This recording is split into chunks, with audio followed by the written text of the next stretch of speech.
ಗೆಳೆಯ ಯಾರು? ಮಹೇಶ್. ಯಾರು?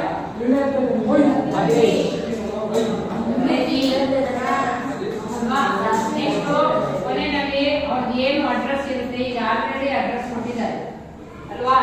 ಏನು ಮೈಸೂರು ಅಂತೇಳಿ ಅಡ್ರೆಸ್ ಅನ್ನ ಕೊಟ್ಟಿದ್ದಾರೆ ಅಲ್ವಾ?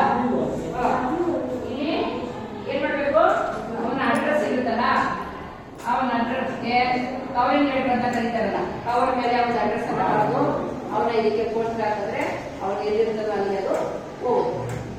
ಇದು ಮರಿಬಾರ್ದು. ಒಂದೊಂದು ಲೆಟರ್ ನಲ್ಲಿ ಒಂದೊಂದು ವಿಷಯ ಬಂದಾಗ ಕೂಡ ಆ ವಿಷಯಗಳನ್ನು ಚೇಂಜ್ ಮಾಡ್ತಾ ಹೋಗ್ಬೇಕು ಹೊರತು ಬೇರೆ ಇನ್ನೇನಾದ್ರು ಒಂದು ದಿನಾಂಕ ಆಗ್ಬೋದು, ಒಂದು ಇದಾದ್ರು ಎಲ್ಲರೂ ಕೂಡ ಅದನ್ನೇ ಚೇಂಜ್ ಮಾಡ್ತಾ ಹೋಗ್ಬೇಕು. ಲೆಟರ್ ನಲ್ಲಿ ಬೇರೆ ಏನು ಚೇಂಜಸ್ ಇರೋದಿಲ್ಲ, ವಿಷಯ ಚೇಂಜ್ ಆಗುತ್ತೆ, ದಿನಾಂಕ ಚೇಂಜ್ ಆಗುತ್ತೆ, ಅವನ ಅಡ್ರೆಸ್ಗಳು ಮಾತ್ರನೇ ಚೇಂಜ್ ಆಗುತ್ತೆ, ಏನು ಚೇಂಜ್ ಆಗುತ್ತೆ. ಇದೇ ನೀವು ನಿಮ್ಮ ಮನೆಗಳಲ್ಲಿ ಇದ್ದಾಗ ಕೂಡ ಇದೇ ತರ ಲೆಟರ್ ಬರೀ ಎಕ್ಸಾಮ್ ಅಂತಾನೆ ಲೆಟರ್ ಬರೆಯಿಲ್ಲ. ಈ ಪರ್ಸನಲ್ ಆಗು ಕೂಡ SSLC ಪಾಸ್ ಆದ್ಮೇಲೆ ಬೇರೆ ಬೇರೆ SSLC ಹಾಕೋತೀರಿ ಅಥವಾ ಕೆಲಸ ಕಾಲೇಜು ಸೇರ್ಕೊಂಡ್ರಿ, ಆವಾಗ ಈ ಒಂದು ಲೆಟರ್ಗಳನ್ನ ಬರೆಯೋದಕ್ಕೆ ಇದನ್ನ ಉಪಯೋಗ ಅರಿಬಾರ್ದು.